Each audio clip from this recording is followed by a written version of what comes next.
ಮಂಗಳೂರಿನ ಸುರತ್ಕಲ್ ಬಳಿ ಸಮುದ್ರದಲ್ಲಿ ಬೋಟ್ ಪಲ್ಟಿಯಾಗಿದೆ. ಎನ್ಐಟಿಕೆ ಬೀಚ್ ಬಳಿ ನಾಡ ದೋಣಿ ಪಲ್ಟಿಯಾಗಿದೆ. ಮೀನುಗಾರಿಕೆಗೆ ಅಂತ ಹೇಳಿ ತೆರಳಿದ್ದಂತಹ ಬೋಟ್ ಇದು ಅಲೆಗಳ ಹೊಡೆತಕ್ಕೆ ಸಿಕ್ಕಾಕೊಂಡ್ಬಿಟ್ಟಿದೆ. ಬೋಟ್ ದೋಣಿಯಲ್ಲಿದ್ದಂತಹ 6 ಜನ ಮೀನುಗಾರರು, ಆಂಧ್ರ ಮೂಲದ ಮೀನುಗಾರರು, ಅವರನ್ನ ಸ್ಥಳೀಯ ಮೀನುಗಾರರು ರಕ್ಷಣೆ ಮಾಡುವಂತಹ ಕೆಲಸವನ್ನ ಮಾಡಿದ್ದಾರೆ. ಏಕಾಏಕಿ ಕಡಲು ಪ್ರಕ್ಷುಬ್ಧ ಆಗ್ತಾ ಇದ್ದ ಹಾಗೆ ಬೋಟ್ ಪಲ್ಟಿಯಾಗಿತ್ತು. ಮೀನುಗಾರಿಕೆಗೆ ಅಂತ ಹೋಗಿದ್ದಂತಹ ಬೋಟ್, 6 ಜನ ಆಂಧ್ರ ಮೂಲದ ಮೀನುಗಾರರು ಆ ಬೋಟ್ನಲ್ಲಿದ್ರು. ಮಾಹಿತಿ ಸಿಕ್ಕ ತಕ್ಷಣ ಸ್ಥಳೀಯ ಮೀನುಗಾರರು ಅವರ ರಕ್ಷಣೆಗೆ ಧಾವಿಸಿದ್ದಾರೆ. ಸಮುದ್ರದಲ್ಲಿ ಪಲ್ಟಿ ಹೊಡೆದಿರುವಂತಹ ಆ ಬೋಟ್ನ ದೃಶ್ಯಗಳನ್ನು ಗಮನಿಸ್ತಾ ಇದ್ದೀರಿ. ಮತ್ತೊಂದು ಕಡೆ ರಕ್ಷಣಾ ಕಾರ್ಯಾಚರಣೆಯ ದೃಶ್ಯಗಳು.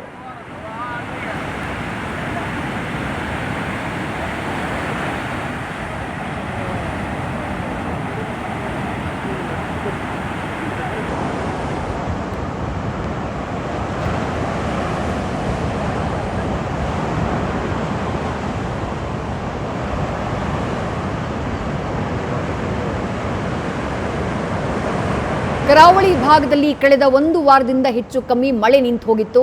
ನಿನ್ನೆಯಿಂದ ವರುಣನ ಆರ್ಭಟ ಮತ್ತೆ ಶುರುವಾಗ್ಬಿಟ್ಟಿದೆ. ಇದರ ಮಧ್ಯೆ ಕಡಲು ಕೂಡ ಪ್ರಕ್ಷುಬ್ಧಗೊಂಡ ಹಾಗೆ ಕಾಣಿಸ್ತಾ ಇದೆ.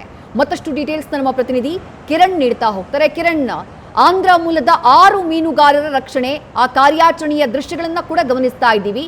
ಆಗಿದ್ದೇನು, ಯಾವ ರೀತಿ ಮಾಹಿತಿ ಸಿಕ್ತು, ಬೋಟ್ ಮಗುಚ್ತಾ ಇದೆ ಅಂತ ಹೇಳಿ ಏನ್ ಡೀಟೇಲ್ಸ್ ಇದೆ ಕಿರಣ್ ತಂಬಳಿಗೆ? ಈಗ ಕಳೆದ ಹಲವಾರು ದಿನಗಳಿಂದ ಕರಾವಳಿಯಲ್ಲಿ ಮಳೆ ಆಗ್ತಾ ಇರಲಿಲ್ಲ, ಬಿಸಿಲ ವಾತಾವರಣ ಇತ್ತು. ಆದ್ರೆ ನಿನ್ನೆ ಏಕಾಏಕಿ ಸಂಜೆಯಿಂದ ಮಳೆ ಆರಂಭವಾಗಿತ್ತು. ಹಾಗೇನೆ ಕಡಲು ಕೂಡ ಪ್ರಕ್ಷುಬ್ಧಗೊಂಡಿತ್ತು.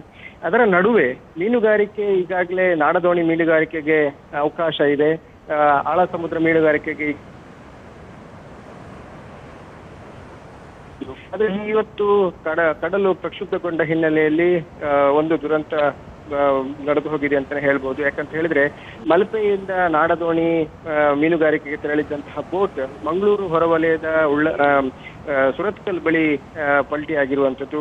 ಈ ಪ್ರಕ್ಷುಬ್ಧಗೊಂಡಂತ ಸಮುದ್ರದಲ್ಲಿ ಆಳೆತ್ತರದ ಅಲೆಗಳ ಹೊಡೆತಕ್ಕೆ ಸಿಲುಕಿ ಈ ದೋಣಿ ಮಗುಚಿದೆ. ಆದ್ರೆ ಅಲ್ಲೇ ಸ್ಥಳೀಯ ಮೀನುಗಾರರು, ಅಂದ್ರೆ ಮಂಗಳೂರು ಭಾಗದ ಮೀನುಗಾರರು ಅವರನ್ನ ರಕ್ಷಣೆ ಮಾಡಿದ್ದಾರೆ. 6 ಜನ ಮೀನುಗಾರರು ಇದ್ರು, ಎಲ್ಲರೂ ಆಂಧ್ರ ಮೂಲದವರು ಅಂತ ಹೇಳ್ತಾ ಇದ್ದಾರೆ. ಅದರ ಅವರನ್ನ 6 ಜನರನ್ನ ಕೂಡ ರಕ್ಷಣೆ ಮಾಡಲಾಗಿದೆ.